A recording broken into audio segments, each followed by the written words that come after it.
a lot of people know of him. I don't know if but Moonglade, as of recent, is looking really, really strong.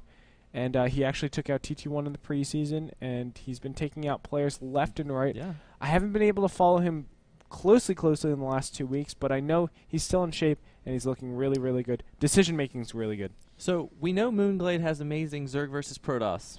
Mm-hmm. He can take down great players like Huck. But what about his Zerg versus Terran? It's okay. It's okay? It's okay. I wouldn't say it's his strongest matchup by any means, but it's definitely not his weakest matchup. He looks good. He has a lot of capabilities. Again, I haven't seen his Zerg vs. Terran since Season 1. Yeah, From there, though, if that's a good sample set or my sample set, I would say he's pretty strong at it. But I think one thing we can rely on is Moonglade has been practicing. He has been improving as a player.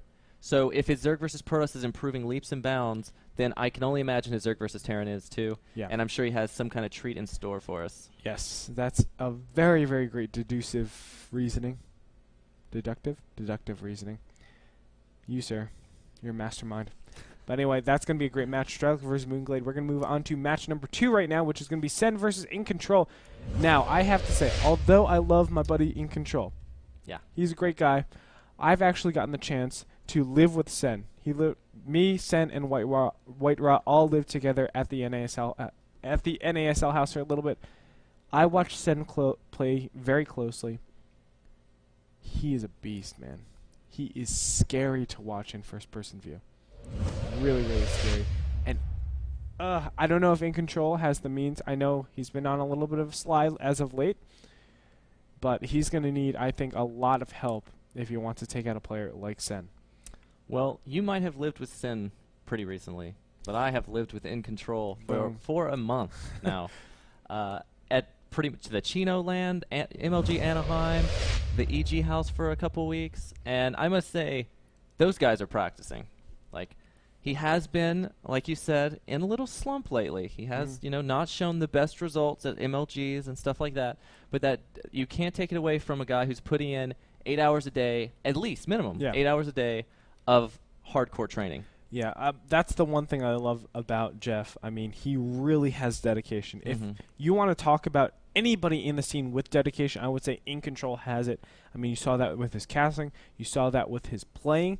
And of course, I know anecdotal stories of him. I mean, you see that with his just like football stuff. That's how he got hit so big too. Powerlifting, stuff like that. Pretty much everything he's ever been dedicated to, he's always succeeded in. Exactly. So I feel like Sen could potentially have a little bit of trouble, but it's all going to come down to, of course, game time, whether or not In Control can pull, the win out, or if Sen's just going to take it over. He has both of them. Well, let's just say Sen, I think, feels that In Control is a lot easier than his opponent. I know that from talking to Sen. In Control definitely has his hands full. We'll definitely see what happens out. Definitely. Match number 1 to start us off. What's it going to be? Inca versus Select. Interesting. That's interesting. Very interesting. I didn't actually even know till just now that Inca was in NASL season 2. Yes, he is. Inca from Quantic Gaming. Quantum Gaming, yeah. Excuse me. Quantum. Yeah. Quantum Gaming, yeah. Inca played in the season qualifiers for Season 1 and did pretty strong. Did really, really strong. Got knocked out right before round of 8 to a Korean, and really showed a lot of skill. I really, really like Inca's play style. He has a very interesting Terran versus Protoss. I know he gets very frustrated with it sometimes, to say the least. Right. But all in all, Inca is definitely a player that we look to and say, how the heck did you do that? Yeah. I think Inca actually has one of the most abusive styles of Protoss out there. And I can only say this from really a Zerg and Terran perspective. I don't know about his PvP. Yeah. But I know he uses DTs and Warp Prisms more than probably anybody I've ever seen. And I feel like they're imbalanced. And I'm really scared to see Inca when that new patch comes out and phase or Warp Prisms have like 100 more shield or something insane. Dude, this guy has a great mix. He does like Dark Templar drops, of course. But at the same time, he builds like the weirdest army composition in the world. I know his PvZ, he builds Immortal High Templars. Yeah. And it's really good. Yeah. Really, really good. He does a similar thing versus Zerg, where he actually goes Immortal High Templar versus Zerg. No, I said versus. Oh, I thought you were talking versus Terran. Okay. Yeah. He does that versus Terran too. Oh, he does? Yeah. Oh my goodness. That's going to be very interesting. Now, he has his hands full, though, I have to say, because Definitely. Select is looking amazing. Select, of course, from Team Dignitas. The guy, oh my gosh, took out Sen last week and been winning things left and right. We said previously he won the North American BlizzCon Invitationals. North American Star League BlizzCon Invitationals. He's just been on fire. Yeah, I mean, absolutely. Select's one of those players that has every bit of his play down to the second. Yes. He has he knows exactly when his medevacs are going to pop out every game to do that harass. And I think that's what makes Select so scary, is his harass. Yeah. I don't think his mechanics, I see him, sometimes skip SCV production and stuff all the time. So it's like little things he might mistake, but what he does so well, he makes up for it. Yeah, I mean, his multitasking, his ability to, just be able to have such composure under such tense situations. Yeah. And we see last week, there were probably 30 million attacks coming in from Sen, and I keep coming back to this, but there are 30 million attacks coming from Sen, and he was just able to micro every single one of the battles perfectly, almost seemed. Yeah, perfectly. Definitely.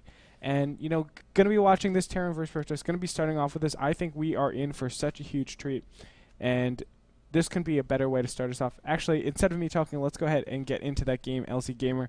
So we're going to go into game number 1 between Select and Inca. Everybody, a lot more action coming right. Oh, you're right, Emmett. Thank you very much. Real quickly, an announcement. Thank you to everybody out there again for tuning in and supporting us. A huge support is going to be our sponsors as well, Azo and iBuyPower.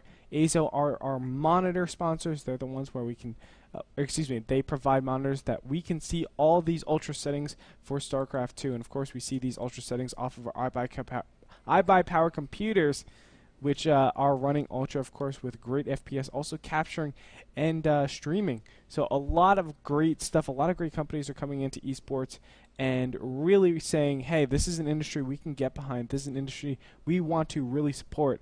And I think it's great of them for them to support us and for us to support them. So please check them out. iBuyPower and Azo, both of them are North America Star League's very own sponsors.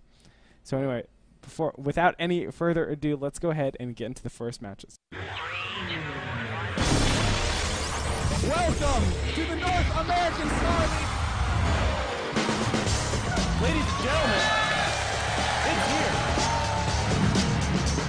I never knew that when Starcraft 2 would come out that we would have anywhere near this big of a scene internationally. $50,000 will be awarded to someone that is such a staggering number. This is not just a game, it's an all-out war. 40 of the world's top players all competing for the title of NASL champion.